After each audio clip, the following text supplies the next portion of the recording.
أعوذ بالله من الشيطان الرجيم بسم الله الرحمن الرحيم رب اشرح لي صدري ويسر لي أمري واحلل عقدة من لساني يفقه قولي رب زدني علما اللهم فقهنا في الدين اللهم اهدني وسددني يا مقلب القلوب ثبت قلبي على دينك اللهم اجعل عملي كله صالحا واجعله لوجهك خالصا ولا تجعل لأحد فيه شيئا السلام علیکم ورحمۃ اللہ وبرکاتہ۔ انشاءاللہ آج ہم طہارت کے مسائل میں رفع حاجت کے مسائل کو ہی کنٹینیو کریں گے اور جو کچھ چیزیں رہ گئی تھیں ان کو مکمل کریں گے۔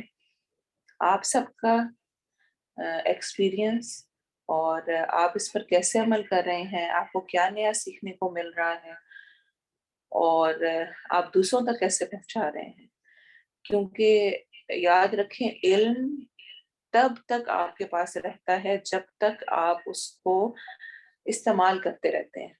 یعنی خود سیکھا، دوسروں کو سکھایا، بتایا، اس سے ہی آپ کی امپروومنٹ آتی ہے، بہتری آتی ہے۔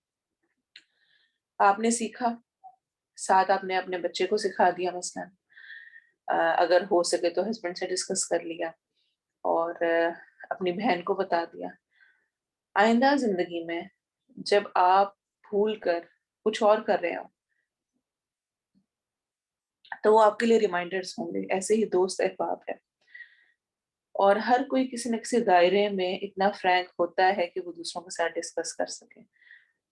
تو یہ بہت اہم چیزیں ہیں، چاہے وہ طہارت کے مسائل کے اعتبار سے ہوں، چاہے آپ کچھ گرامر کا سیکھ رہے ہیں، تجوید کا سیکھ رہے ہیں، چاہے تفسیر کا سیکھ رہے ہیں، جس بھی اعتبار سے جو بھی آپ آگے ٹرانسفر کر سکیں وہ آپ کے لیے صدقہ جاریہ ہوگا اور آپ کے علم کو پختہ کرنے میں بہت مددگار ہوگا۔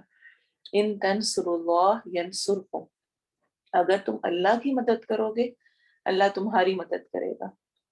اللہ کی مدد کیا ہے؟ اللہ کے دین کی مدد، اللہ کے دین کی نصرت کی، اس کو بڑھانے کی، اس کو فتح یاب کرنے کی، اس کو دوسروں تک پہنچانے کی۔ تو اللہ تمہاری مدد کرے گا۔ وَيُثَبِّتْ أَقْدَامَكُمْ، اور آیت آگے کہتی ہے اور وہ تمہارے قدم جما دے گا۔ جو کام اکیلے نہیں کیا جا رہا ہوتا اس میں اور لوگ ساتھ شریک ہو جائیں تو آپ کے لیے وہ کام کرنا آسان ہو جاتا ہے اور آپ کو اور پختہ ہو جاتا ہے۔ تو کوشش کریں کہ جو سیکھیں اس کو اپنے عمل کی پختگی کے لیے خاص طور پر خود غرضی ہی چاہے کرتے ہوئے ضرور آگے پہنچائیں۔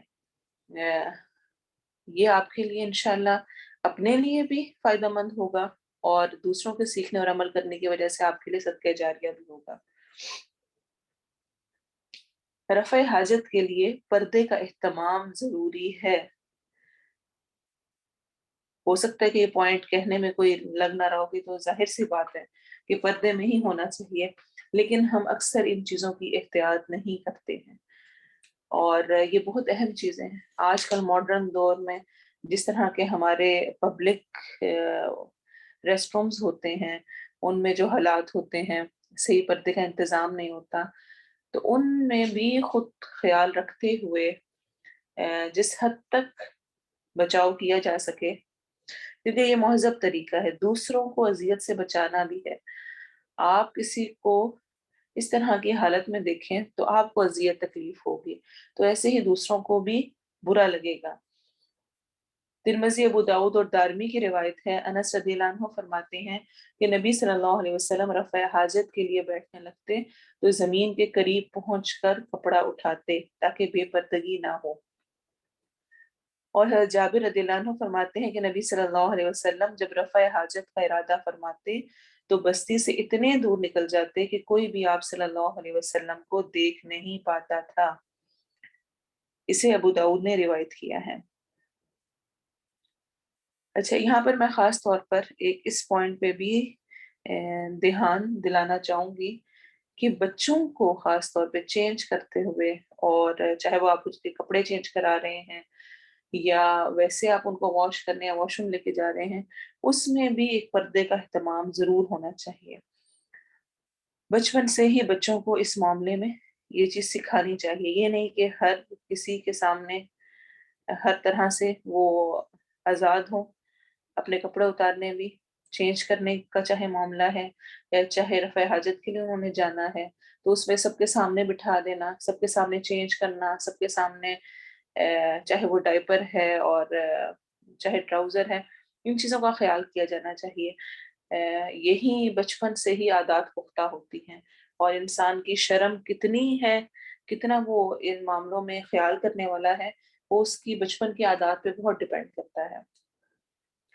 پھر مٹی کے 3 ڈھیلوں سے استنجا کرنے کے بعد پانی استعمال کرنا ضروری نہیں ہے۔ ہم نے شروع میں پڑھا تھا کہ طہارت 2 طریقوں سے ہو سکتی ہے، ایک پانی اور دوسرا مٹی۔ اگر پانی میسر نہیں ہے تو مٹی کے 3 پتھر جو کہ مٹی کے ہوں گے، جن کو ڈھیلے کہتے ہیں، ان سے استنجا کر لینا وہ کافی ہوگا۔ حضرت عائشہ کہتی ہیں کہ نبی صلی اللہ علیہ وسلم نے فرمایا، جب رفع حاجت کے لیے جاؤ تو مٹی کے 3 ڈھیلے ساتھ لے جاؤ، پانی کی جگہ یہی کافی ہے۔ یعنی پانی میسر نہیں، اگر آپ وہ 3 یوز کر لیتے ہیں تو بھی۔ اور اسی کی نسبت سے علماء پھر کہتے ہیں کہ جب بھی آپ نے صفائی کرنی ہے، مثلا اگر آپ ٹیشو بھی یوز کر رہے ہیں آج کے دور میں، یا کوئی بھی اس طرح کی چیز استعمال کر رہے ہیں، تو وہ کم از کم 3 دفعہ ہونا چاہیے تاکہ صحیح طور پہ مکمل صفائی ممکن ہو۔ استنجا اور وضو کے لیے الگ الگ برتن استعمال کرنے چاہیے،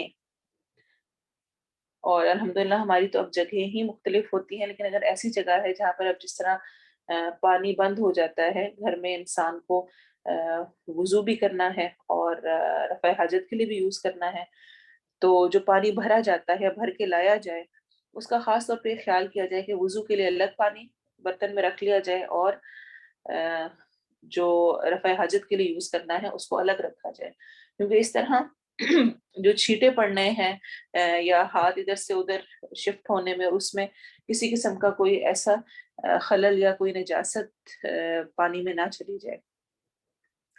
ابو داؤد کی روایت ہے، ابو ہریرہ رضی اللہ عنہ فرماتے ہیں کہ نبی صلی اللہ علیہ وسلم جب بیت الخلاء کے لیے تشریف لاتے تو میں آپ صلی اللہ علیہ وسلم کو پانی کا لوٹا یا چمڑے کی چھاگل لا کر دیتا۔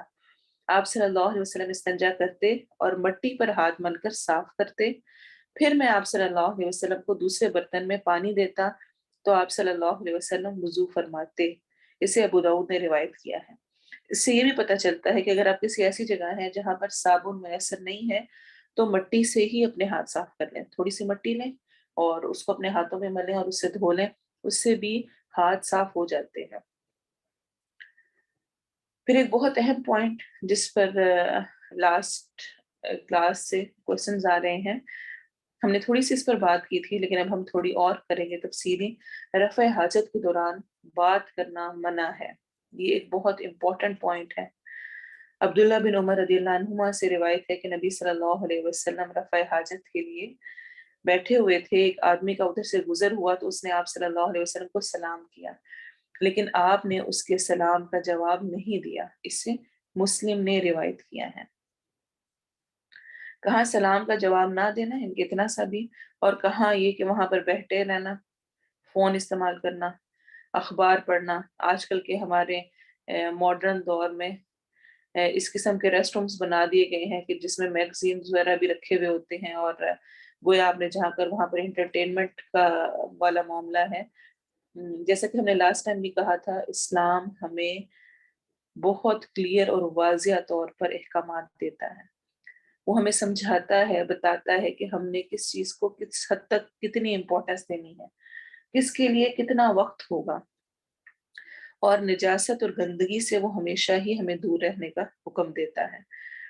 جو دوسری وحی ہے اس میں ہی کہہ دیا گیا تھا، وَثِيَابَكَ فَطَهِّرْ، اپنے کپڑوں کو بس تم پاک صاف رکھو، وَالرُّجْزَ فَاهْجُرْ، اور گندگی سے اجتناب کرو، چھوڑ دو، جتنا بچ سکیں، جتنا ایوائڈ کر سکے اتنا ہی ایوائڈ ہونا چاہیے۔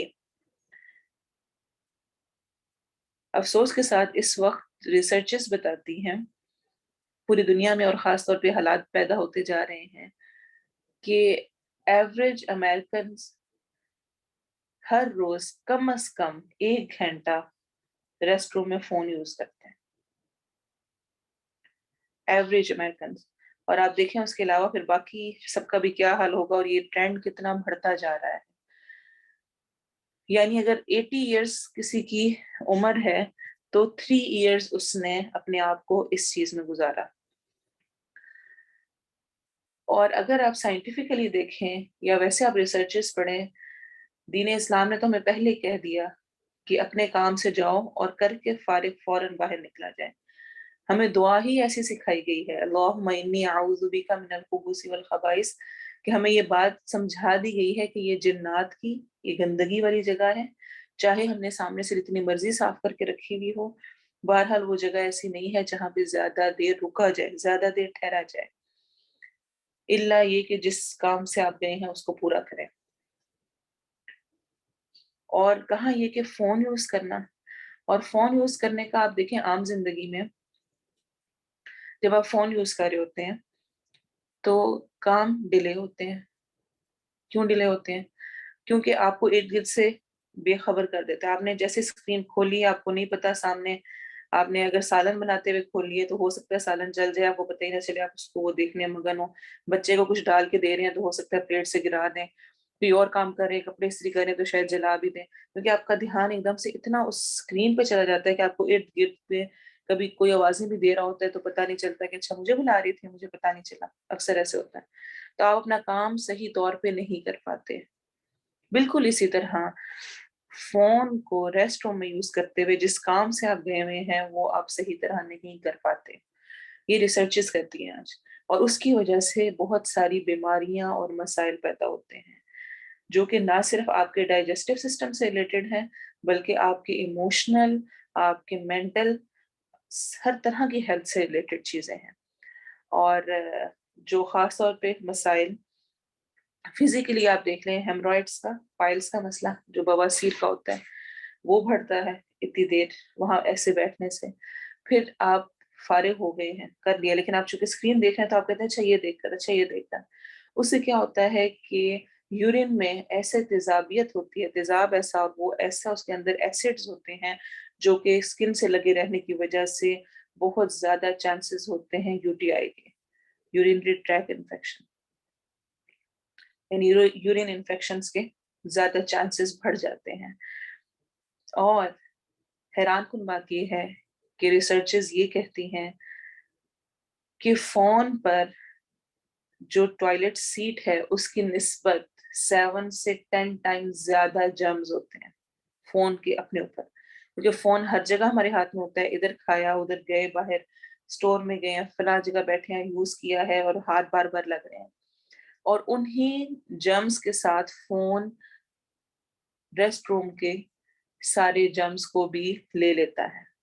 اور صرف وہ آپ کے نہیں بلکہ پچھلا جو گیا ہوتا ہے انسان اور جو باقی پچھلے جرمز رہے ہوتے ہیں وہ سارے بھی وہ کیچ کر لیتا ہے، اور آپ اور زیادہ جرمز لے کر اپنے ساتھ واپس لوٹتے ہیں. یہ تو صرف سائنٹیفک چیزیں ہیں کچھ جو کہ میں تھوڑا سا ہلکا سا ڈسکس کرنے کا مقصد یہ ہے کہ آج کل ہمارے بچوں کو خاص طور پہ ان چیزوں کی ضرورت ہوتی ہے کہ کیوں ہم نے یہ نہیں کرنا. اور ایک ریسرچ میں پڑھی تھی، اس میں تھا کہ ہمارا فون کا ہر اسکوائر انچ پر 25,000 ٹائپس کے بیکٹیریا ہوتے ہیں. کور اتنی زیادہ جگہ اس نے کی ہوتی ہے، اتنے زیادہ ڈفرینٹ بیکٹیریا اس پر آ رہے ہوتے ہیں. اور ہم سب جانتے ہیں کہ جب ہم ریسٹ روم میں انٹر ہوتے ہیں تو وہاں پر فرشتے داخل نہیں ہوتے، فرشتے ہم سے الگ ہو جاتے ہیں. جنات سے ہم پناہ مانگ رہے ہوتے ہیں، تو پھر سوچنے کہ وہ کیسی جگہ ہے. جتنی دیر ہم ادھر گزارتے ہیں اتنی دیر ہم فرشتوں کے ساتھ سے بھی محروم ہوتے ہیں. تو اس لیے ایوائڈ کرنا چاہیے جہاں تک ہو سکے. کسی نے کوشچن کیا کہ اگر کوئی ضروری فون کال آ رہی ہو، کوئی میسج آ رہا ہو تو ہم نے وہاں پہ سارے دن تو نہیں رہنا. جب فارغ ہوں نکلیں، ہم سوتے بھی تو ہیں، ہم کھاتے بھی ہیں اور کام بھی کر رہے ہوتے ہیں، اس ٹائم تو نہیں فون یوز ہو رہا ہوتا. فون کو سائڈ پہ رکھیں، اس کو ساتھ لے کر ہی نہ جائیں. اور پھر کسی نے کوشچن کیا کہ اگر لائٹ گئی ہوئی ہے اور ہم ٹارچ کے طور پہ فون کو لے کے جا رہے ہیں تو کیا ہم لے جا سکتے ہیں؟ اس کے اندر قرآن بھی ہوتا ہے۔ تو پہلی بات تو یہ کہ آج کل کے دور میں ٹارچ اور اس طرح کی چیزیں بہت ساری مل جاتی ہیں، اور اگر نہیں ہے اور ہم لے بھی رہے ہیں، لے کے جا رہے ہیں، تو کوشش کریں کہ اس کی اسکرین بند ہو، اور جو سامنے اسکرین ہے وہاں پہ کوئی آیت وغیرہ نہ لکھی ہوئی ہو، آپ کی کوئی رنگ ٹون ایسی نہ ہو جس میں کہ کوئی تلاوت یا قرآن کی آیت یا کچھ ایسا چلتا ہو کہ ایک دم سے وہ وہاں بول پڑے تو اس طرح کی بے ادبی ہو۔ تو ان چیزوں کو اوائڈ کرنا ہی جہاں تک ہو سکے بہتر ہے۔ پھر رفع حاجت کے بعد استنجا کر لینے سے طہارت حاصل ہو جاتی ہے، وضو کرنا ضروری نہیں ہے۔ یعنی آپ فارغ ہوئے، آپ نے خود کو اچھی طرح دھو لیا، صاف کر لیا، تو آپ پاک ہو گئے ہیں۔ پاک ہونے کے لیے ساتھ وضو بھی کرنا شرط نہیں ہے، کر لیں تو اچھی بات ہے، نہ کریں تو کوئی بات نہیں، آپ صاف ہو گئے ہیں۔ عبداللہ بن عباس رضی اللہ عنہما فرماتے ہیں کہ ہم نبی صلی اللہ علیہ وسلم کے پاس تھے، آپ صلی اللہ علیہ وسلم رفع حاجت کے بعد تشریف لائے تو کھانا لایا گیا۔ عرض کیا گیا آپ صلی اللہ علیہ وسلم کھانے سے پہلے وضو نہیں فرمائیں گے؟ آپ صلی اللہ علیہ وسلم نے ارشاد فرمایا کیا نماز پڑھنی ہے کہ وضو کروں؟ اسے صحیح مسلم نے روایت کیا ہے۔ تو گویا اگر آپ باوضو رہیں تو اچھی بات ہے، اگر وضو کبھی نہ بھی ہو اور آپ کھا بھی رہے ہیں، باقی کام کر رہے ہیں، تو اٹس اوکے۔ رفع حاجت سے طہارت حاصل کرنے کے بعد ہاتھوں کو مٹی یا صابن وغیرہ سے اچھی طرح سے صاف کرنا چاہیے۔ حضرت میمونہ رضی اللہ عنہا سے روایت ہے کہ نبی صلی اللہ علیہ وسلم نے غسل جنابت شروع کیا تو پہلے اپنے بائیں ہاتھ سے شرمگاہ کو دھویا، پھر وہ ہاتھ دیوار پر رگڑا، پھر اسے پانی سے دھویا، یعنی جو مٹی تھی اس سے، پھر نماز کے وضو کی طرح کا وضو کیا۔ اسے بخاری نے روایت کیا ہے۔ تو یہاں پہ تھوڑا سا غسل کا طریقہ بھی بتایا گیا ہے، انشاءاللہ ہم اس کو آگے دیکھیں گے۔ پھر کھڑے ہو کر پیشاب کرنا منع ہے، البتہ بیماری یا تکلیف کے باعث کھڑے ہو کر پیشاب کرنے کی رخصت ہے۔ حضرت عائشہ فرماتی ہیں کہ جو شخص یہ کہے کہ نبی صلی اللہ علیہ وسلم کھڑے ہو کر پیشاب کرتے تھے، اس کی تصدیق مت کرو، یعنی اس کی بات نہ مانو، کیونکہ آپ صلی اللہ علیہ وسلم ہمیشہ بیٹھ کر ہی کیا کرتے تھے۔ اسے احمد، نسائی، ترمذی اور ابن ماجہ نے روایت کیا ہے۔ لیکن ہمیں ایک روایت ملتی ہے صحیح بخاری میں ہی، حذیفہ رضی اللہ عنہ فرماتے ہیں کہ میں اور نبی صلی اللہ علیہ وسلم جا رہے تھے کہ ہمارا گزر کسی قوم کے کوڑے کرکٹ کے ڈھیر پر ہوا، تو نبی صلی اللہ علیہ وسلم ایک دیوار کے پیچھے کھڑے ہوئے اور پیشاب کیا۔ میں آپ صلی اللہ علیہ وسلم سے الگ ہو گیا تو آپ نے اشارے سے مجھے اپنے پاس بلایا، یعنی پردے کے لیے کہ اس طرف کھڑے ہو جاؤ، پردے کے طور پہ۔ چنانچہ میں آپ صلی اللہ علیہ وسلم کے پیچھے کھڑا ہو گیا حتیٰ کہ آپ فارغ ہو گئے۔ اسے بخاری نے روایت کیا ہے۔ یہاں پر آپ نے کھڑے ہو کر کیا، اور ایک تو کوڑے کرکٹ والی جگہ تھی، اور ڈفرینٹ روایات ہمیں ڈفرینٹ بتاتی ہیں، تو اس سے ہمیں یہ پتہ چلتا ہے کہ کوئی ایسا معاملہ ہو، کوئی ایسی جگہ ہو جہاں پر بیٹھ کر کرنا پاسبل نہیں ہے، تو کھڑے ہو کر بھی کیا جا سکتا ہے، دین کے اصولوں میں رخصت دی گئی ہے۔ پھر بیماری، بڑھاپا یا سردی کے باعث برتن میں پیشاب کرنا درست ہے، یعنی جو اس طرح کے بنے ہوتے ہیں اسپیشل اس کے لیے، اس میں۔ ابو داؤد اور نسائی کی روایت ہے، امیمہ بنت رقیہ رضی اللہ عنہ فرماتی ہیں کہ رسول اللہ صلی اللہ علیہ وسلم کی چارپائی کے نیچے ایک لکڑی کا پیالہ رکھا ہوتا جس میں آپ صلی اللہ علیہ وسلم رات کے وقت پیشاب کیا کرتے تھے۔ تو اس قسم کی کوئی بیماری ہے، کسی کے لیے کچھ مشکل ہے اٹھنا، تو ایسا کچھ انتظام کر لیا جائے اور وہ کور ہو تو کیا جا سکتا ہے، کمرے میں رکھا جا سکتا ہے۔ آج کل ایسی چیئرز اور ایسی ڈفرینٹ چیزیں آ چکی ہیں جن کے لیے اٹھ کر واش روم تک جانا پاسبل نہیں ہے، ان کو وہاں پر بھی سہولت دی جا سکتی ہے، اس میں کوئی حرج کی بات نہیں ہے۔ پھر ایک بہت اہم کویسچن یہ ہے کہ بیت الخلاء میں جب جاتے ہیں تو اکثر ہمارے جو وضو کرنے کی جگہ ہے اور جو ریسٹ روم ہے وہ دونوں ایک ہی جگہ پر ہوتے ہیں، تو کیا وضو سے پہلے بسم اللہ کہیں گے یا نہیں کہیں گے؟ اس میں ڈفرینٹ اوپینینز ہیں۔ کچھ تو یہ کہتے ہیں کہ اگر گندگی آپ نے صاف کر لی ہے، فلش کر دیا، سارا سیٹ بند کر دی، تو کہہ سکتے ہیں، کوئی حرج نہیں ہے۔ کچھ کہتے ہیں کہ باہر سے کہہ کر جائیں، پہلے ہی کہہ لیں بسم اللہ، اور کچھ کہتے ہیں کہ دل میں کہہ لیں۔ جیسے ابن تیمیہ رحمہ اللہ سے یہ سوال کیا گیا تو انہوں نے کہا کہ احمد بن حنبل رحمہ اللہ سے بیت الخلاء میں چھینک آنے پر الحمدللہ سے متعلق پوچھا گیا تھا، یعنی اگر ایک دم سے کسی کو چھینک آ گئی ہے اور چھینک آنے پہ ہم نے الحمدللہ کہنا ہوتا ہے، تو اگر ہم بیت الخلاء میں ہیں تو ہم کیا کریں گے؟ تو انہوں نے دل میں پڑھنے کا فتویٰ دیا کہ دل میں کہہ لو، زبان سے الفاظ ادا نہ کریں اور آپ کے ہونٹ نہ ہلیں، بس دل میں کہہ لیں الحمدللہ۔ اسی پر قیاس کرتے ہوئے پھر ابن تیمیہ نے کہا کہ وضو سے پہلے بسم اللہ بھی دل میں کہہ سکتے ہیں، یعنی دل میں کہہ لی جائے۔ اور یہ بھی یاد رکھیں کہ علماء یہ کہتے ہیں کہ اگر گندگی موجود ہے وہاں پر، صاف آپ کو پتہ ہے، تو کسی صورت میں بھی بسم اللہ وہاں نہیں پڑھی جائے گی۔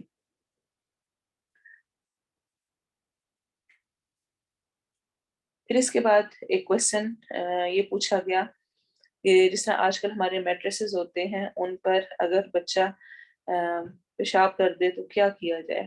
وہ دھونے پاسبل نہیں ہوتے ہیں۔ آج کل ایسی شیٹس مل جاتی ہیں جن کو اگر آپ نے اوپر سے پروٹیکٹرز لگا دیے ہوں یا ایسے بچھا دیے ہوں تو میٹریس خراب نہیں ہوتا، کوشش کریں وہ لے لیں۔ اگر وہ نہیں لیا ہوا اور کچھ ایسا معاملہ پیش آ گیا ہے یا پہلے ہوتا رہا ہے تو اچھی طرح سے اس کو ٹشو لے کے، کوئی ایسی چیز لے کے پہلے ایبزارب کریں سارا، اس کے بعد اس کو صاف کریں، اس کو دھوئیں، جہاں تک طہارت کر سکیں وہاں تک کرنا ہی بہتر ہے۔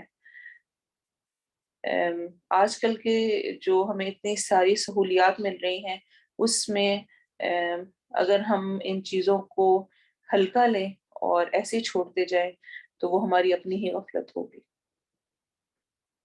یہاں پر ہمارے یہ ٹاپک مکمل ہوا۔ انشاءاللہ نیکسٹ ٹائم سے ہم نیکسٹ ٹاپک سٹارٹ کریں گے، ہوپ فلی کہ بہت ساری چیزیں ہمیں کلیئر ہو گئی ہوں گی۔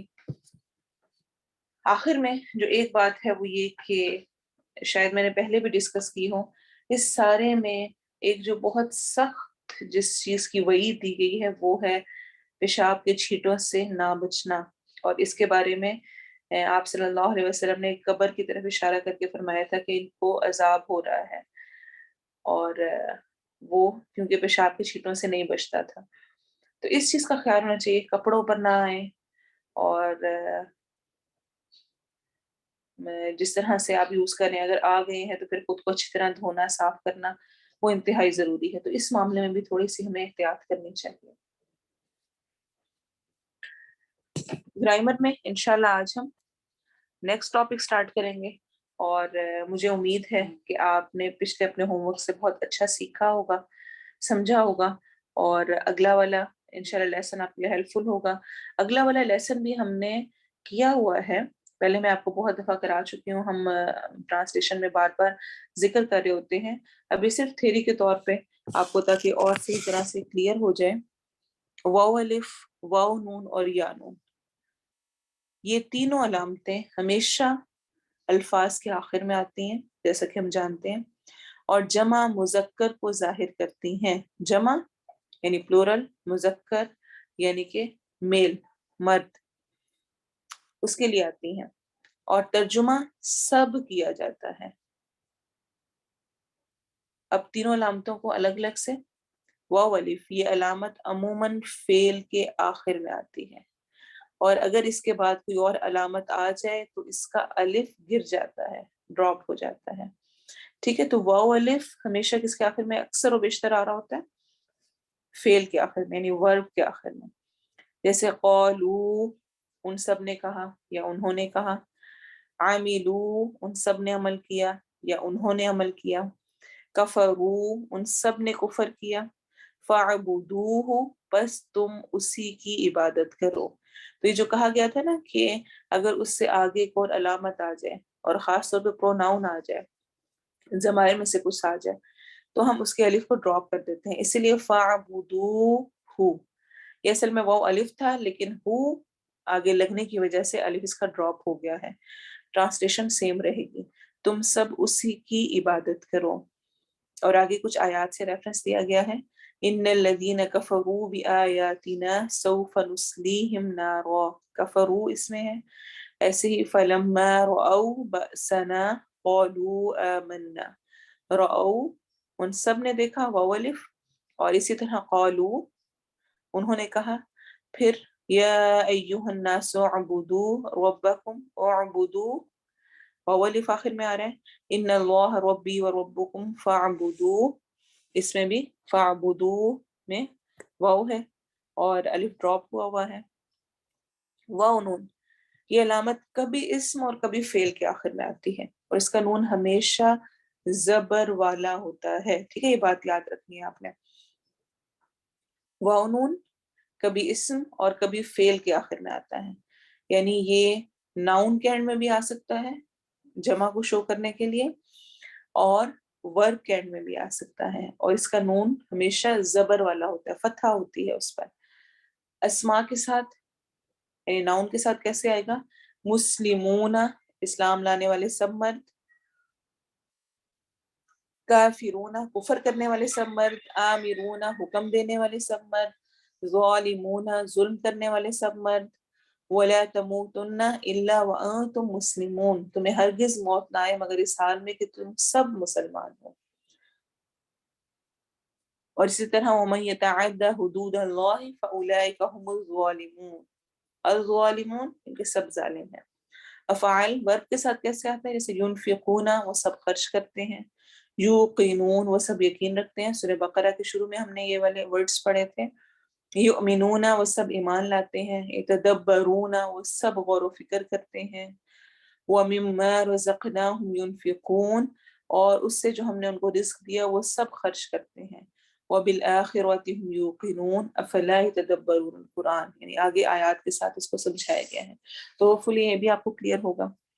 اب یہاں پر اصل میں یہ بات سمجھنے کی ہے، اگر فعل کے آخر میں واو نون کے نون پر زبر کی بجائے زیر ہو، ہم نے کہا ہے نا زبر ہونی چاہیے، لیکن اگر زیر آ رہی ہو یعنی فتحہ کی جگہ کسرہ آ رہی ہو، تو ترجمے میں مجھے، مجھ سے، میری کا اضافہ کرتے ہیں، کیونکہ اصل میں وہ آخر میں یا تھی جو کہ ڈراپ ہو گئی ہے، اور اس یا کے ڈراپ ہونے کی نشانی کے طور پر نون کے نیچے کسرہ ہوتی ہے، جیسے کہ ہم پڑھ چکے ہیں یہ وَإِيَّايَ فَاتَّقُونَ وَإِيَّايَ فَارْهَبُونَ، ہم نے سورہ بقرہ کے رکوع میں 5-6 رکوع میں پڑھا تھا، فَاتَّقُونِي، تو جو آخر میں نون کے نیچے کسرہ ہے اس کی وجہ سے ٹرانسلیشن کیا ہوگی؟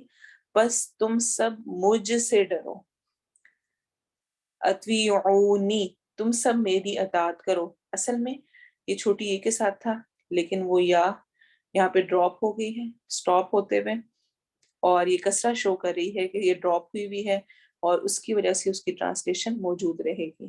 فرحبونی بس تم مجھ سے ڈرو، ولا تنذرون اور تم سب مجھے مہلت نہ دو، قل ادعوا شرکاءکم ثم کیدونی فلا تنذرون، کیدونی پھر تم سب مجھ پر داؤ چلاؤ، فلا تنذرون بس تم سب مجھے مہلت نہ دو، ایسے ہی فاتقوا اللہ بس تقوی اختیار کرو اللہ کا، وَأَطِیعُونِی اور میری اطاعت کرو، تو میری کی ٹرانسلیشن کہاں سے آئی ہے؟ نون کسرہ کی وجہ سے آئی ہے، ٹھیک ہے۔ تو اگر واو نون فتحہ کے ساتھ ہے تو بس وہ صرف اور صرف نشانی ہے جمع کی، لیکن اگر کسرہ کے ساتھ ہے تو جمع کی نشانی کے علاوہ اس میں مجھے، میں، مجھ سے، میری کا مطلب بھی چھپا ہوا ہے، اور اس کی وضاحت انہوں نے یہاں پہ کر دی ہے کہ فَاتَّقُونِی اطیعونی فَارْحَبُونِی لا تنذرونی کیدونی، یہ تمام الفاظ دراصل اس طرح تھے، فَاتَّقُونِی اطیعونی فَارْحَبُونِی لا تنذرونی کیدونی ہم جانتے ہیں چھوٹی ہے اس طرح یا ہے تو اس کا مطلب میں ہوتا ہے، ان الفاظ کے آخر سے یا گری ہوئی ہے، ڈراپ ہے، اور اسی یا کا ترجمہ مجھ سے، میری کیا گیا ہے، ٹھیک ہے۔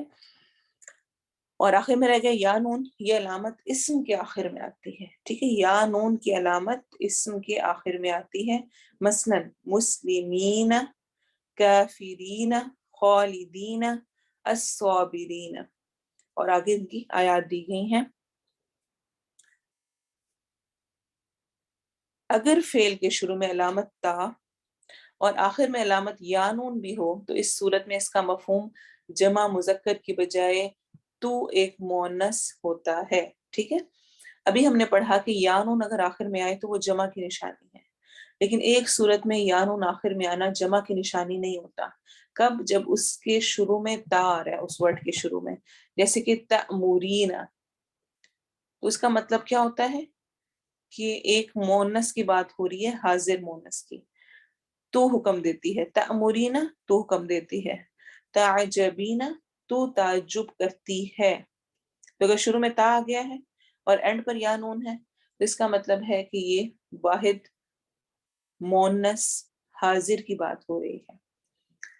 فانظرونی ماذا تأمرین، جس طرح قرآن میں آتا ہے بس تو دیکھ تو مؤنث کیا حکم دیتی ہے. اور ایسے قالوا تعجبین من امر اللہ، انہوں نے کہا کیا تو اللہ کی قدرت پر تعجب کرتی ہے. تو ہوپ فلی کلیئر ہوگا. اور یہ جو لاسٹ والے کچھ تھوڑے سے نوٹ ہوتے ہیں یہ وقت کے ساتھ ساتھ ورڈز جب ایسے آئیں گے تو آپ کو سمجھ آ جائے گی انشاءاللہ. تفسیر ہم انشاءاللہ کریں گے آیا نمبر 112 سے. میری کوشش ہوگی کہ میں جتنا کور کر سکوں، چونکہ بہت اہم ٹاپک اور بہت اہم چیزیں ہیں، اس لیے میری کوشش ہوتی ہے کہ جہاں تک ہو سکے میں اس کی ڈیپتھ میں جا سکوں. اور زندگی کا پتہ نہیں ہم میں سے کون کتنا وقت رکھتا ہے. جتنا ہم سیکھ لیں اور جو ٹاپک آ رہا ہو اس کو ہم جتنا کور کر لیں اتنا ہی ہمارے لیے بہتر ہے. آپ سب کا جو سیکھنا ہوتا ہے اور پھر اس کے بعد جو فیڈ بیک ہے اس کا آپ کے ساتھیوں پر ایک خاص امپیکٹ ہوتا ہے. کیا سیکھ رہے ہیں، کیا سمجھ آ رہی ہے، اس کو کیسے اپلائی کر رہے ہیں، یہ چیزیں بہت امپورٹنٹ ہیں. اور اسی وجہ سے میں آپ لوگوں سے بار بار کہہ رہی ہوتی ہوں ہر دفعہ کہ ضرور شیئر کریں آپ نے کیا سیکھا. جب میں آپ سے یہ کہتی ہوں نا آپ نے کیا سیکھا، آپ نے اپنے لیے کیا عملی پوائنٹس لیے، تو اس سے مراد صرف اس کلاس کی تفسیر نہیں ہوتی بلکہ پوری کلاس ہوتی ہے کہ جو پوری کلاس میں آپ نے سیکھا یا جو آپ نے پچھلی کلاس میں سیکھا تھا اور کوئی ایکسپیرینس کیا اس کو آپ شیئر کریں. اس سے دوسرے لوگوں کے لیے بھی مدد ہوتی ہے. اب جس طرح طہارت کے مسائل ہم کر رہے ہیں اور دوسرا کچھ کیا تو اس میں آپ کو تھوڑا سا سنوانا چاہوں گی. ایک اسٹوڈنٹ نے اپنا شیئر کیا کہ انہوں نے اس پر عمل کی کیسے کوشش کی.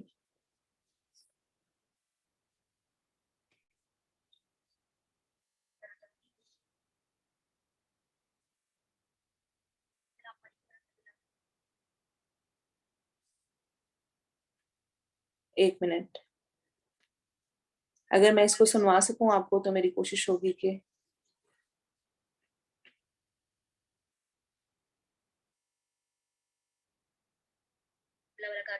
باقی پچھلے ہفتے جو میں نے سیکھا اس کو اس ہفتے میں ضرور بتانا چاہوں گی. اگر کسی اور کو اس طرح سے اچھا میسج ملے تو بہت اچھی بات ہے. اگر کوئی ٹیچر ہے اس کو ضرور اپلائی کرے.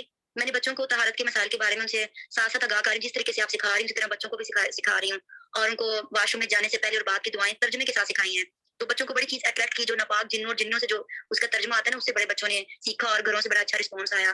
تو یہ میرے لیے بڑا اچھا پازیٹیو اس ہفتے کا جو عملی پوائنٹ تھا جو میں نے کہ آپ کے ساتھ شیئر کیا. اگر آپ کو اچھا لگے تو آپ باقیوں کے ساتھ ضرور شیئر کیجیے گا. جزاک اللہ. اس کے علاوہ باجی میں نے معاف کرنے والے جو فارمولا ہے اس کو بھی میں نے کوشش کی ہے کہ میری زندگی جو ہے نا وہ آسان ہو رہی ہے. اور جب انسان واقعی جب بیمار ہوتا ہے تو یہ ڈپریشن میں جاتا ہے، کچھ اس طرح بی پی شوگر کا مسئلہ ہوتا ہے، تو وہ جب ہم کسی کو معاف نہیں کرتے تو یہی ہمارے ساتھ ہمارے جسم کے اندر جو تبدیلیاں آتی ہیں وہ اسی بات سے آتی ہیں. اور جب ہم معاف کر دیتے ہیں تو ہمارا بڑا اچھا اور ہم زندگی سموتھ ہو جاتی ہے اور بالکل پیسفل چلتی ہے. تو یہ بھی میں نے اپلائی پوری کرنے کی کوشش کی ہے. اگر کوئی چھوٹی موٹی غلطی کسی سے ہوتی ہے تو اس کو فوراً درگزر کر معاف کر کے اپنا معاملہ آگے چلاتے جائیں. اور تیسرا جو ایکسپیرینس تھا وہ جو عملی پوائنٹ میں سیکھا کہ فکر آخرت کے بارے میں مجھے بڑی خوبصورت آیت لگی کہ اللہ تعالیٰ نے آگے ساتھ ہی ذکر کیا تھا کہ اپنی صلاح کرو، اپنی نماز درست کرو زکوٰۃ کے ذریعے سے، صدقے کے ذریعے سے. تو میں نے اس کو بہت اچھے طریقے سے کوشش کیا. کوئی مسئلہ آتا ہے، کچھ بھی آتا ہے تو آپ ایڈیشنل نماز کے ساتھ تہجد پڑھ لیں، نفل پڑھ لیں، قرآن پاک کو پڑھ لیں. اس طرح آپ کا بہت زیادہ دل جو ہے نا وہ آپ کے مسائل حل ہونا شروع ہو جائیں گے انشاءاللہ تعالیٰ. جزاک اللہ. تفسیر میں آیہ نمبر 112 بہت اہم ہے. بلا من اسلم وجهه لله وهو محسن فله اجره عند ربه ولا خوف عليهم ولا هم يحزنون. بلا کیوں نہیں، من اسلم وجهه لله جس نے سپرد کر دیا، حوالی کر دیا، وجہہ چہرہ اپنا، للہ اللہ کے لیے، اللہ کے سامنے. وجہ چہرہ، اپنی شخصیت، اپنا ارادہ، اپنی نیت، اپنی سوچ. وہو محسن اور وہ بھی احسان کے درجے پر. بہترین انداز میں. فَلَهُ أَجْرُهُ عِنْدَ رَبِّهِ، تو اسے کسی کی پرواہ کرنے کی ضرورت نہیں ہے. کوئی چاہے حسد رکھے، کوئی چاہے نقصان پہنچانا چاہے، کوئی چاہے ایمان سے پھرنا چاہے، کوئی چاہے کسی قسم کی کوئی تکلیف دینا چاہے، کچھ بھی نقصان نہیں. فَلَهُ أَجْرُهُ عِنْدَ رَبِّهِ، اس کا اجر محفوظ ہو گیا اس کے رب کے پاس. چاہے لوگ کہیں تم نے اس لیے کیا، فلاں وجہ تھی، اس لیے یہ کرتی تھی، اس کو فلاں مقصد تھا، فلاں تھا، کچھ بھی نہیں. دو شرائط کسی عمل کی قبولیت کے لیے انتہائی ضروری ہیں، جو ہم پہلے بہت دفعہ ذکر کر چکے ہیں. سمپلی انہی کا یہاں پہ ذکر ہے. ایک ہے اخلاص اور دوسرا ہے سنت کے مطابق کرنا. بلا من اسلم وجہہ للہ، جس نے اپنی ذات، اپنے چہرے، اپنی شخصیت، اپنی سوچ، اپنے ارادے کو اللہ کے لیے کر لیا. جو کام میں نے کرنا ہے وہ اللہ کے لیے کرنا ہے، اللہ کو خوش کرنے کے لیے کرنا ہے، اللہ کی ذات اور اللہ کا چہرہ چاہنے کے لیے کرنا ہے. تو یہی اخلاص ہے. اور کرنا کیسے ہے؟ سنت کے مطابق. سب سے بہترین انداز میں جو عمل کر کے ہمیں دکھایا وہ نبی صلی اللہ علیہ وسلم نے ہی دکھایا. تو سنت کی پیروی کرنا اصل میں گویا ہم ایک احسان کے درجے پہ عبادت کرنا ہے. یہاں پر میں اخلاص کے ٹاپک پہ تھوڑی سی بات کرنا چاہوں گی، کیونکہ یہ بہت ہی ضروری ہے ہماری نیتوں کو درست کرنے کے لیے، ہمارے روزمرہ کے کاموں کو کرنے میں. اور نہ ٹھیک ہونا کتنا نقصان دہ ہے اور ٹھیک ہونے کے کتنے فائدے ہیں، تھوڑا سا ہم اس کو دیکھیں گے. اللہ تعالیٰ سورہ نساء میں بھی فرماتے ہیں وَمَنْ أَحْسَنُ دِينًا، اور کس کا سب سے بہتر دین ہے اور اس سے اچھا دین کس کا ہوگا؟ ممن اسلم وجہہ للہ، جس نے اپنا چہرہ اللہ کے سپرد کر دیا، اللہ کے لیے اس کے سارے کام ہو گئے. وَهُوَ مُحْسِنٌ، جبکہ وہ محسن بھی ہے، احسان کرنے والا بھی ہے.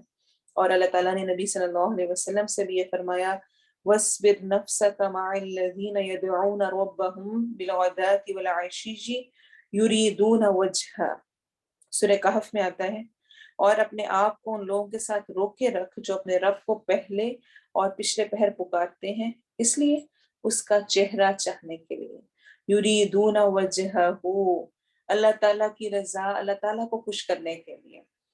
اور اسی طرح سورہ روم میں آتا ہے فآتی ذی القربى حقہ، قریبی رشتہ داروں کو اس کا حق دو. والمسکین وابن السبیل، مسکینوں کو، مسافروں کو.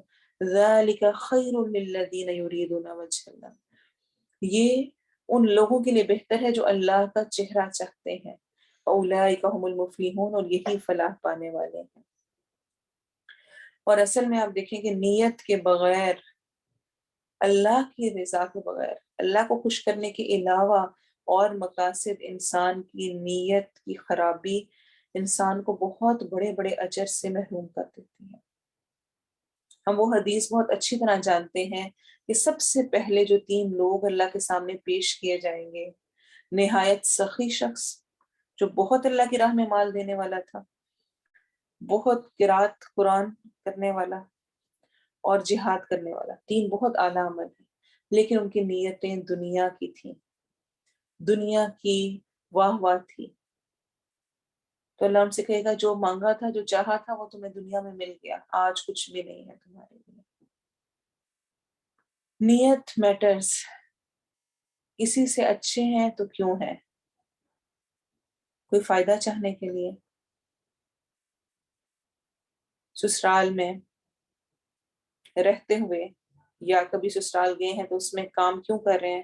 تاکہ سارے کہیں کہ بہت کام کرتی ہے، بڑا خیال کرتی ہے، اور ایک واہ واہ ہو. بچوں کا خیال کیوں رکھ رہے ہیں؟ کل بڑے ہو کر یہ ہمارا خیال رکھیں گے. آج ہم نے ان کا نہیں کیا تو یہ کل ہمارا کام کریں گے. اور دنیاوی بہت ساری باتیں آتی ہیں. شوہر کو خوش کیوں کر رہے ہوتے ہیں؟ اکثر اوقات تو پیچھے ہماری اپنی کچھ نہ کچھ منوانا ہوتا ہے، تو اس ٹائم اچھے ہو کر سارا کچھ کر کے کہ اب فلاں بات منوانی ہے تو یہ کچھ، چاہے کبھی کبھی کے مواقع ہوں، لیکن وہ جو اچھے کام ہوتے ہیں نا وہ سارے کراس ہو جاتے ہیں. جیسے سر پہ دوپٹہ کیوں رکھا ہے؟ کیا کریں، آج کل کا دور ہی بہت خراب ہے، لوگ اتنی بری نظروں سے دیکھتے ہیں. ہمارے کلچر میں اس طرح ہے تو وہاں پہ لینا ہوتا ہے. اس لیے سر پہ دوپٹہ رکھا. تو آپ کو جو اللہ نے حکم دیا نا حجاب کا، اس پر اجر نہیں ملے گا، وہ آپ کا نہیں ہے. وہ بس آپ نے جس مقصد کے لیے رکھا وہ آپ نے اپنا پورا کر لیا. پھر اچھی طرح بات کیوں، لوگ کیا کہیں گے کہ اس کو بات بھی نہیں کرنی آتی، اس کا اخلاق کیسا ہے، کیسے بولتی ہے. پھر گھر کی صفائی ستھرائی بھی کیوں ہوتی ہے، کیوں کرتے ہیں؟ کوئی آ گیا تو کیا کہے گا، کتنا گند مچایا ہوا ہے. بچوں کو اکثر ہم یہ کہتے ہیں صاف کر لو، کوئی آ گیا تو کیا کہے گا، کتنے گندے ہیں. تو بچوں کو بھی ہم شروع سے ٹریننگ دے رہے ہوتے ہیں لوگوں کی، دوسروں کی. یہ نہیں کہ صفائی اللہ کو پسند ہے اس لیے کرنی ہے، خود بھی اپنے کام کرتے ہوئے. پھر صاف ستھرے بھی کیوں رہتے ہیں؟ اس لیے نہیں کہ اللہ تعالیٰ نے ہمیں طہارت کا حکم دیا ہے. دوسرے کو اچھا نہیں لگے گا کسی اور کو اسمیل لگے تو. مہمانوں کی خدمت کیوں؟ آج اب یہ ہمارے گھر آئے ہیں تو کر رہے ہیں، اگر کل ہم جائیں گے تو پھر ادلے بدلے کے پیچھے ہم ایسے پڑے ہیں دنیا کی زندگی چاہنے میں کہ اصل کام سب کر رہے ہوتے ہیں. آپ دیکھیں جو کچھ میں نے ذکر کیا ہے، میں نے بہت چھوٹی چیزیں سوچی، آپ چاہیں تو اور آپ بہت کچھ سوچ سکتے ہیں. اتنا کچھ پورا دن ہم کرتے ہیں لیکن سب ضائع کر دیتے ہیں دوسروں کی وجہ سے.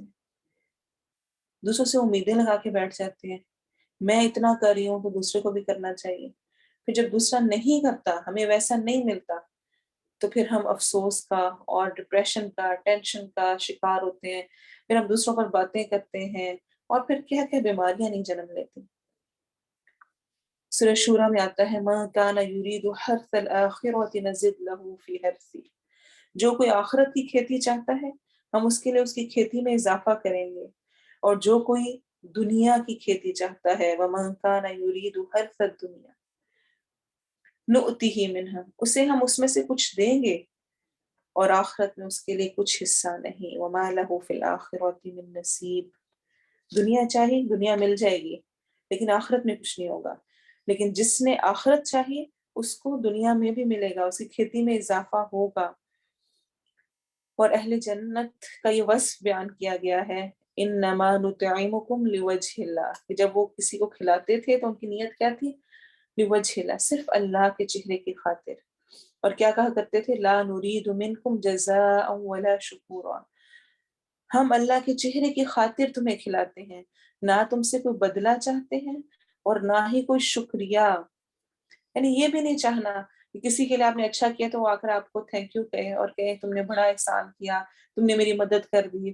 اور اگر کوئی نہ کرے تو ہم اس کو مائنڈ کرتے ہیں کہ میں نے اس کے لیے اتنا کیا اور اس نے مجھے آ کے اتنا سا بھی میرا وہ شکریہ نہیں ادا کرنے آیا. حقیقتاً اپنے طور پر اگر ہم دیکھیں تو ہمیں شکریہ ادا کرنا چاہیے، لیکن اگر ہم نہیں ادا کرتے ہیں یا کوئی دوسرا نہیں کر رہا ہے تو اس پر ناراض ہو جانا اور کہنا کہ میں نے اتنا کیا اور اس نے مڑ کر مجھے اتنا سا بھی نہیں کہا کہ اچھا شکریہ تم میرے لیے یہ لائی تھی، فلاں ہوا تھا، یہ ہوا تھا. ان چیزوں سے بھی اوائڈ کرنا چاہیے. اور یہ سارے مسئلوں کی جڑ ہے اخلاص کی کمی، اللہ کے لیے نہ کرنا، ان لوگوں کو راضی کرنے کے لیے کرنا، اپنا نام اور اپنے ریلیشنز بنانے کے لیے کرنا.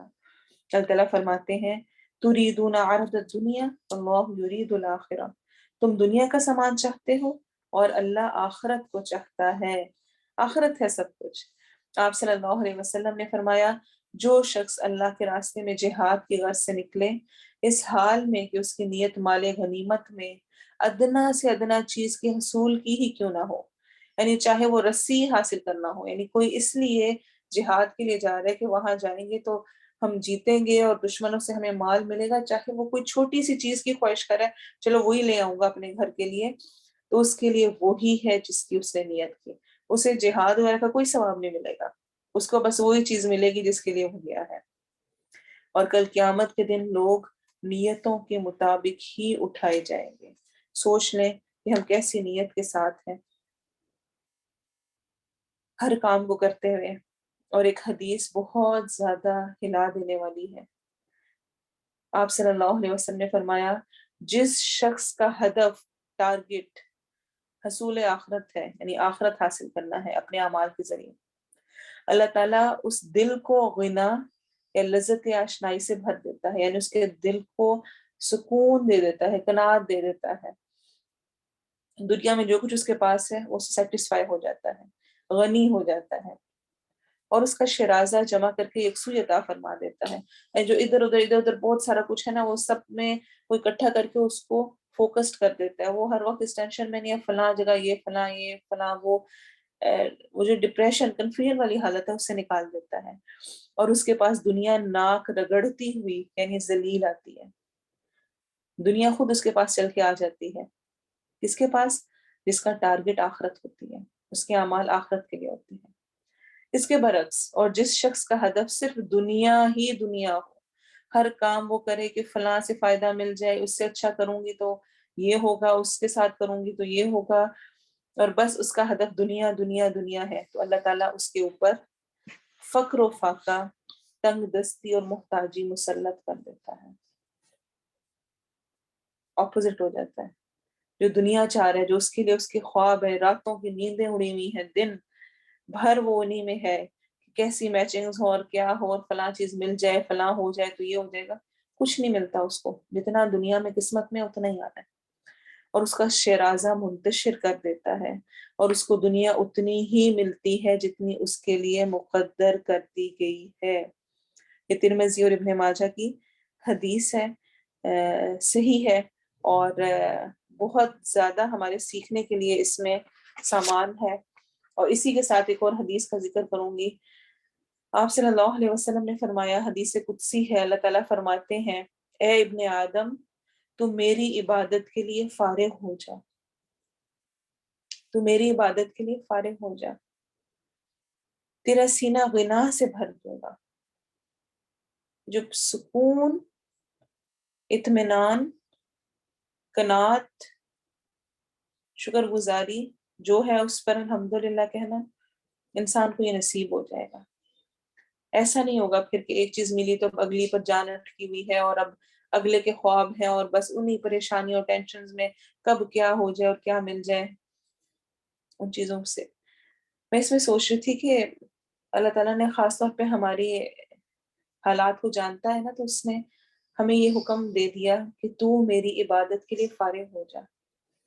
اکثر لوگوں سے اگر آپ دین کی طرف آنے کا کہیں، سمپلی اس کلاس کی ایگزامپل لے لیں تو کیا کہتے ہیں، وقت نہیں ہے. یعنی 7 دنوں میں میکسیمم 3 گھنٹے نکالنے ہیں. 3 گھنٹے کس حساب سے؟ 1 گھنٹے کی کلاس ہے آپ کی، 45 منٹس کا گروپ ہے، چلیں اس کو بھی 1 اور کر لیں، اور اگر ہوم ورک سے کچھ یاد کرنا ہے تو اس کا بھی 1 اور کر لیں. میکسیمم 3 آورس دینے ہیں آپ کو. لیکن اس کے لیے ہماری اکثریت کے پاس وقت نہیں ہے. بہت سارے لوگ کلاس کیوں چھوڑ جاتے ہیں یا لسنر گروپ میں جانے کو کیوں پریفر کرتے ہیں؟ بس لسنر ہو جائیں، کچھ نہ کرنا پڑے، سننے کا واہ واہ کر لیں گے، سن لیں گے اور کہیں گے ہاں بس ٹھیک ہے، لیکن محنت نہ کرنی پڑے، وقت نہ لگانا پڑے. اے ابن آدم تو میری عبادت کے لیے فارغ ہو جا، میں تیرا سینہ غنا سے بھر دوں گا اور محتاجی کو تجھ سے دور کر دوں گا. اور اگر تو میری عبادت کے لیے فارغ نہ ہوا، آپ نے اللہ کو وقت نہیں دیا، تو کیا ہوگا؟ تو میں تیرے دونوں ہاتھ کاموں سے بھر دوں گا اور تجھ سے محتاجی دور نہ کروں گا. پھر واقعی فرصت نہیں ملے گی. جب اللہ کے لیے وقت نہیں نکالیں گے تو اللہ دنیا کے کاموں میں اتنا الجھا دے گا کہ واقعی وقت نہیں نکلے گا. اللہ ہمیں اس قسم کی آزمائش سے محفوظ کرے، ہمیں جس مقصد کے لیے اللہ نے پیدا کیا ہے وہ کرنے کی توفیق دے. بہرحال یہ ٹاپک بہت لمبا ہے اور بہت ساری چیزیں اس میں ہیں. اس میں بس کچھ تھوڑی سی اور ایڈ کرنا چاہوں گی، اور اس کا سراسر مقصد یہ ہے کہ ہم جو عمل کر رہے ہیں، اللہ نہ کرے کہ اتنی محنت مشقت کے بعد بھی وہ کل قیامت کے دن ضائع ہو جائیں، کیونکہ ریاکاری، دکھاوا، اللہ کے لیے نہ کرنا عظیم الشان اعمال کو بھی بیکار و ناکارہ بنا دے گا. اللہ تعالیٰ فرماتے ہیں سورۃ الفرقان میں، جو بھی انہوں نے کوئی بھی عمل کیا ہوگا فَجَعَلْنَاهُ هَبَاءً مَنْثُورًا، تو اسے بکھرا ہوا غبار بنا دیں گے، کچھ اس دن کام نہیں آئے گا. امام ابن مبارک فرماتے ہیں، اعمال میں کتنے ہی اعمال ایسے ہوتے ہیں جو بظاہر بڑے معمولی قدر و قیمت کے ہوتے ہیں، بہت چھوٹے سے، کوئی اتنی زیادہ ویلیو نہیں رکھتے، ان کو خلوص نیت عظیم الشان بنا دیتی ہے. اور اکثر اعمال ایسے ہوتے ہیں جو بظاہر عظیم ہوتے ہیں، بہت بڑے ہوتے ہیں، مگر نیت ان کو حقیر بنا کر کہیں کا نہیں چھوڑتی اور ان کی کوئی وقت حیثیت نہیں رہتی۔ پھر اخلاص تو ایک ایسی چیز ہے جو شیطان مردود سے انسان کی حفاظت کرتی ہے۔ اسی لیے شیطان نے جب کہا تھا کہ میں تو تیرے بندوں کو ورگلاؤں گا، بہکاؤں گا، تو ساتھ ہی کہا تھا الا عبادک منہم المخلصین، مگر ان میں سے جو تیرے مخلص بندے ہیں، خالص بندے ہیں، وہ نہیں بھٹکیں گے، وہ میرے ہاتھ نہیں لگیں گے۔ اس نے خود مان لیا کہ وہ مجھ سے بچ نکلیں گے۔ اسی لیے سلف صالح کی زندگیوں کو اگر ہم دیکھیں تو ان کی کوشش ہوتی تھی کہ وہ اپنے اعمال کو جہاں تک ہو سکے خفیہ رکھیں، جتنا ہو سکے چھپ کے کریں۔ ایک تو یہ ہے کہ جس طرح میں آپ سے کہہ رہی ہوتی ہوں کہ آپ اس کو شیئر کریں، دوسروں کو بتائیں، جس طرح آپ نے ٹیچر سے سیکھ رہے ہیں تو آپ ان کو کچھ بتاتے ہیں، یا کبھی دوسروں کی ٹریننگ کے لیے یا کی یاد دہانی کے لیے بتا رہے ہوتے ہیں، تو ایک مختلف چیز ہے۔ لیکن اپنے اعمال کو کچھ خفیہ رکھ کے کرنا یہ انتہائی ضروری ہے۔ ہر چیز کا دکھاوا اور بتانا ضروری نہیں ہوتا کہ میں نے یہ کیا، اور صبح میں دراصل تہجد پڑھتی ہوں تو اس لیے پھر میں اس ٹائم پھر آرام کرتی ہوں، پھر فلاں ٹائم یہ ہوتا ہے میرے ساتھ اور یہ کرتی ہوں۔ ایسی چیزوں سے پرہیز کرنا چاہیے، خواہ خواہ کے اپنی نیکیوں کے تذکرے نہیں کرتے رہنا چاہیے۔ حسن بصری رحمہ اللہ کا قول ہے، کہتے ہیں کیا ہی موضوع ہوتا کہ انسان حافظ قرآن ہو اور لوگوں کو پتہ نہ چل سکے کہ اس نے قرآن حفظ کیا، یعنی وہ پڑھتا ہو خوب لیکن کسی اور کے علم میں نہ ہو، تاکہ اس کا وہ اجر محفوظ رہے۔ کیا ہی مناسب بات ہوتی کہ انسان کو علوم شریعہ میں تفقہ حاصل ہو، یعنی سمجھ بوجھ ہو، اور لوگوں کو یہ محسوس ہی نہ ہو کہ وہ مفتی ہے۔ کیا ہی اچھا ہوتا کہ انسان گھر کے اندر طویل سے طویل ترین قیام کرے اور ملنے والوں کی آمد و رفت لگی ہوئی ہو، مگر لوگ محسوس نہ کر سکیں کہ یہ شخص طویل قیام کرنے والوں میں سے ہے۔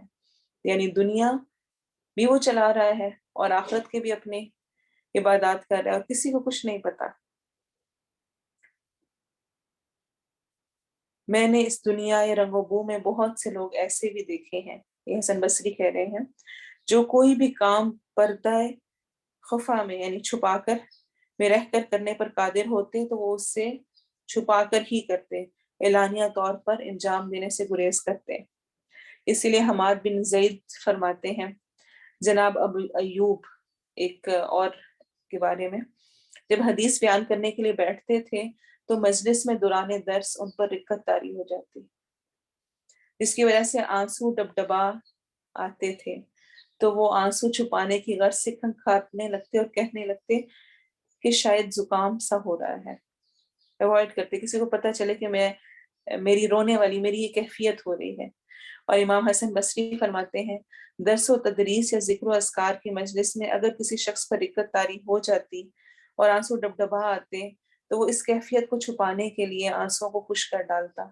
اگر اس کو خطرہ لاحق ہو جاتا کہ اب آنسوؤں کا رواں ہونا اس کے یہ ممکن، یہ اب روکا ہی نہیں جا سکتا، تو وہ کھڑا ہو کر مسجد سے نکل جاتا۔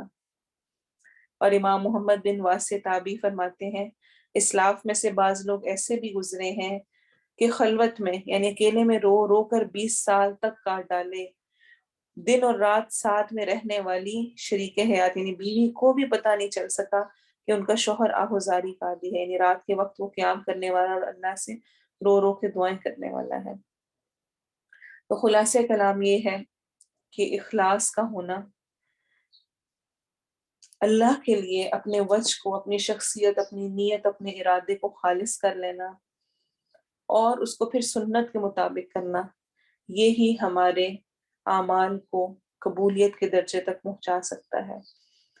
پھر چاہے وہ کوئی ہو، امیر ہے، غریب ہے، مرد ہے، عورت ہے، چاہے کسی رنگ و نسل سے ہے، چاہے کہیں پر ہے، کسی بھی طرح ہے، اگر یہ دو کوالٹیز اس میں موجود ہے تو بہرحال اللہ کے پاس اس کا اجر محفوظ ہے۔ وَلَا خَوْفٌ عَلَيْهِمْ وَلَا هُمْ يَحْزَنُونَ، پھر اس کو یہ پرواہ نہیں رہتی ہے کہ کوئی اس سے خوش ہو رہا ہے کہ نہیں ہو رہا، پھر وہ یہی بیٹھ کے رونے نہیں روتا رہتا اتنا میں نے کیا ان کے ساتھ اور انہوں نے میرے ساتھ کیا کیا۔ پھر یہ رونے بند ہو جاتے ہیں، پھر یہ باتیں ختم ہو جاتی ہیں، پھر اپنا عمل پہلے نمبر پہ آ جاتا ہے، پھر دوسروں کے رویے پیچھے چلے جاتے ہیں، پھر یہ سارے خوف غم اور ایسی باتیں میٹر نہیں کرتی ہیں۔ اور یاد رکھیں محسن سنت کے مطابق عمل کرنے والا، خوبصورت کام کرنے والا، جو ہر ایک کی بھلائی چاہنے والا ہو، بہت نرمی اور آسانی کے ساتھ معاف کرنے والا، بن مانگے دینے والا ہو، اس کا ہر کام اچھا اور اس کے رب کے لیے ہی ہو اور وہ دکھاوے کے لیے نیکی نہ کرے۔ اور آپ دیکھیں سنت کے مطابق کام میں بھی یاد رکھیں کہ کچھ چیزوں کا ہمیں خیال رکھنا ہے تو وہ احسان والے اعمال ہوں گے، جیسے حدود و ضوابط کا، یعنی جو جیسے جتنا حکم دیا ہے اس کو ویسے ہی کرنا ہے۔ اب فار ایگزامپل کہ اگر ہمیں عید قربان پہ کہا گیا ہے کہ آپ نے گائے بکری ان میں سے ذبح کرنا ہے، تو ہم کہیں گے نہیں میں گھوڑا ذبح کرنا ہے، ہرن کرنا ہے، تو نہیں، جو حکم دیا گیا وہی کرنا ہے۔ پھر مقدار بھی اتنی رکھنی ہے، جو سنت میں ہمیں جتنی رکھتے بتا دی ہیں اتنی رکھتے پڑھنی ہے نماز کی۔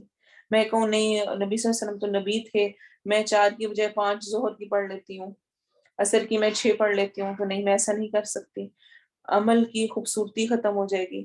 کسی چیز کی جو شیپ ہے وہی ہو تو اچھی لگتی ہے، اگر اس کو تھوڑا بڑھا دیا جائے تو بھی اس کی اصل شکل خراب ہو جاتی ہے، کم کر دیا جائے تو بھی۔ اسی طرح سے پھر اس وقت میں کام کرنا جس میں کرنے کو کہا گیا ہے۔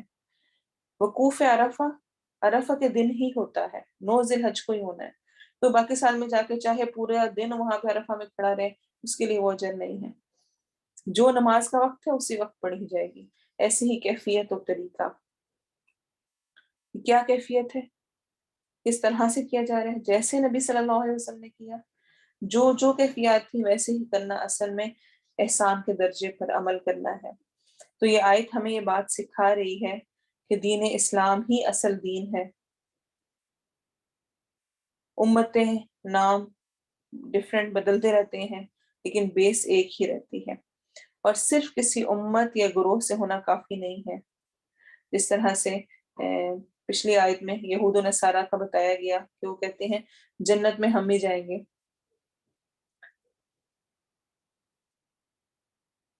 بلکہ سپردگی اور احسان کے درجے، یعنی اخلاص اور سنت کی پیروی انسان کو پار لگا سکتی ہے۔ پھر نیک عمل وہی ہے جو قرآن و سنت کے مطابق ہو۔ پہلی شرط نہیں ہوگی یعنی اخلاص نہیں ہوگا تو منافقت اور ریاکاری جنم لے گی، اور دوسری شرط یعنی احسان اگر یہ نہیں ہوگا تو بدعت اور گمراہی جنم لے گی، اگر سنت کے مطابق نہیں ہوگا تو اللہ تعالیٰ ہمیں صحیح طور پر عمل کی توفیق دے۔ اگلی آیت کو انشاءاللہ ہم نیکسٹ کلاس میں ہی کریں گے تاکہ ہم اس کو پراپر پوری طرح سے مکمل کر سکیں۔ آپ میں سے کوئی اگر کچھ بھی اپنا شیئر کرنا چاہے تو اس کو ضرور شیئر کر سکتا ہے۔ میں نے خاص طور پہ محوش کے تاثرات اس لیے شیئر کیے کہ ایک بہت اچھا آئیڈیا ہے کہ اگر آپ ٹیچنگ کر رہے ہیں، اور میں جانتی ہوں کہ بہت سارے اور لوگ ہیں جو کہ ٹیچنگ کے پروفیشن سے وابستہ ہیں اور وہ بھی ماشاءاللہ کلاس لے رہے ہیں، تو اگر آپ اس کو آگے شیئر کرتے ہیں یا آپ کسی اور طرح سے کوشش کر رہے ہیں تو اس کو ضرور دوسروں تک پہنچائیں، آئیڈیاز دیں، اور خود آپ عملی طور پہ کر رہے ہیں اس کو بھی ضرور شیئر کریں۔ اللہ تعالیٰ ہم سے جو ہم سیکھ رہے ہیں اس کو آگے پہنچانے کی اور اس پر عمل کی توفیق دے، اور جو کمیاں خامیاں رہ جاتی ہیں اللہ تعالیٰ ان سے درگزر فرمائے اور ہمیں احسن طریقے سے بہترین انداز میں عمل کی توفیق دے۔ سبحانک اللہم و بحمدک اشہد ان لا الہ الا انت استغفرک و اتوب الیک۔ تلاوت ایک دفعہ غور سے سنیں گے تاکہ آپ کو تھوڑی سی یاد دہانی ہو، اور پھر انشاءاللہ مکمل۔